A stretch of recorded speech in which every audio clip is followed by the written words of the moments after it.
Hey guys, Dave Keller here with Market Misbehavior.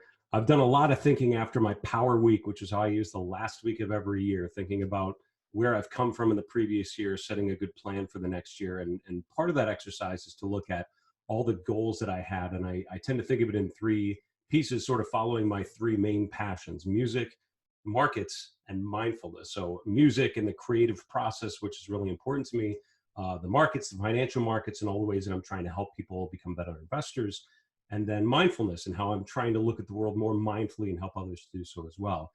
And one of the most important parts of my year-end process is to look at the goals I had for the last year and have a good, honest review of how I did. And two quotes came to mind as I was, in the last couple of weeks. What I've done is take my new goals and just start to prioritize and schedule things out and figure out how I'm going to try to accomplish all those things. Two things come to mind, though. Two quotes.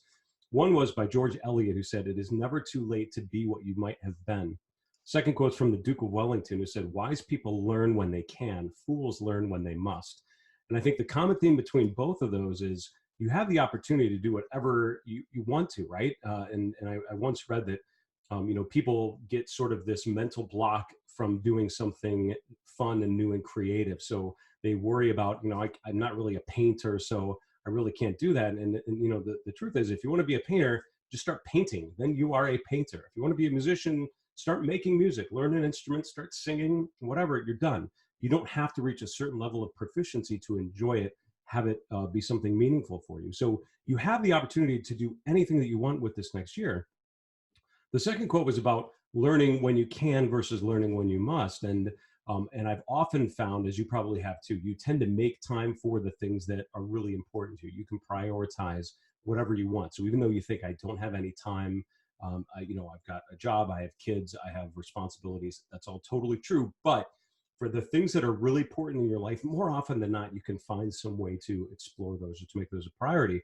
I've often found it's just a question of prioritizing things effectively. So, for me, I was really happy when I looked at my markets goals, sort of the things in that bucket, because I did pretty well. 2019 was a pretty good year, and I feel like I accomplished a lot of what I wanted to, and I had a lot more exciting things in store for the next year.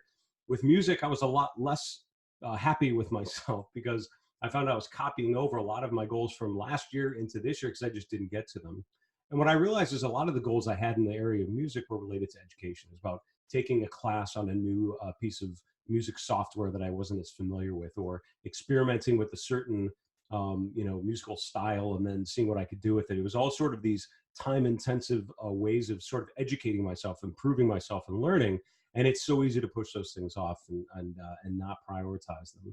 So how am I going to try to make time for them in the next year? Well, I've often found that there are plenty of times when you're doing something that is not really advancing your goals, whether it's getting caught in a YouTube hole or social media or email or all those things. And it's not to say that I still won't have evenings when I spend some time looking at old Saturday Night Live sketches and I'm totally happy with that. But I don't need to do that all the time. Maybe there are certain times, certain evenings, certain moments when I can make sure that I spend time on some of the ways to educate myself that I could.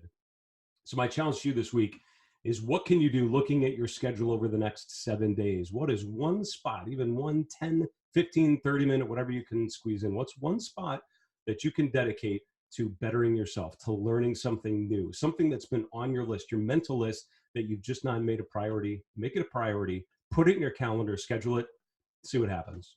If this sort of thinking about investment process, investor behavior, decision-making, and routines is of interest to you, I hope you'll subscribe, hit the little bell to get notifications of my new videos, and check out the other videos on the Market Misbehavior channel. Thanks so much.